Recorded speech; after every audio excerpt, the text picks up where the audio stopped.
This video introduces how to use network virtualization-related resources and services, including distributed switches and distributed port groups.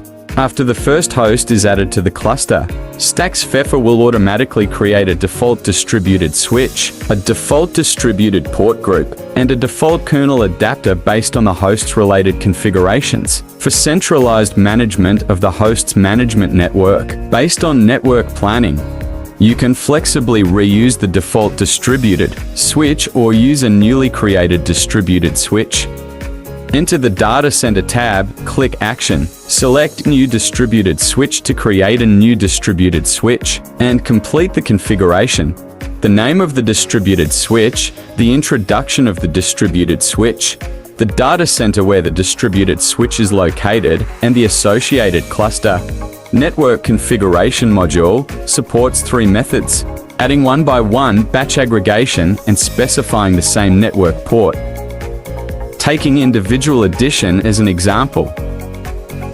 Fill in the uplink name, which is named in the form of uplink plus suffix by default.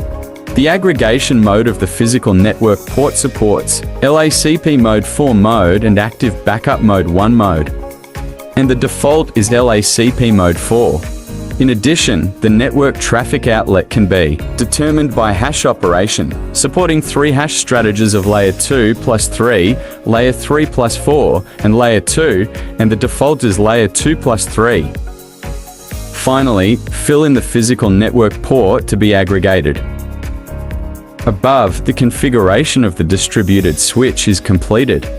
Regarding the configuration of the distributed port group, first, fill in the name of the distributed port group and the distributed port group VLAN configuration. By default, no VLAN is set. When the VLAN type selects standard VLAN, the VLAN ID needs to be set. The DHCP service is a service for automatically allocating IP addresses to internal resources of the platform, which is closed by default. If it is turned on, you need to configure the network segment mode, which supports 2 network segments, IP range and CIDR. If you choose IP range, you need to fill in the starting IP, ending IP, subnet mask, and gateway of the network segment. Select IP allocation policy, which supports 3 allocation strategies: random, allocate in order, and allocate in cycle. The default is random allocation. Then choose whether to add the IP occupied by the DHCP service. The next step is to configure the DNS resolution service of the distributed port group. Finally, click OK to complete the creation of the new distributed switch. Then, we can view the newly created distributed switch and distributed port group in the resource topology of the data center. Click DSwitch 2 to enter the tab page. Click Edit Name and Description in the Action drop-down menu to modify the basic information of the distributed switch. You can select Set Sharing Mode to modify the sharing mode corresponding to 3 methods. At the same time, you can select Attach Cluster, Detach Cluster, or directly delete distributed switch. Click to enter the distributed port group, dport group 2.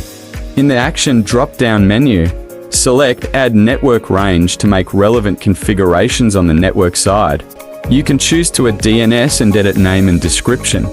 And you can also click Modify Configuration to reconfigure name and description and other information. Click Set Sharing Mode to select the sharing mode. Finally, you can click to delete the distributed port group. Note, deleting the distributed port group will uninstall the virtual machine network card that is using this port group. Please operate with caution. The above completes the use guide of the distributed switch and distributed port group.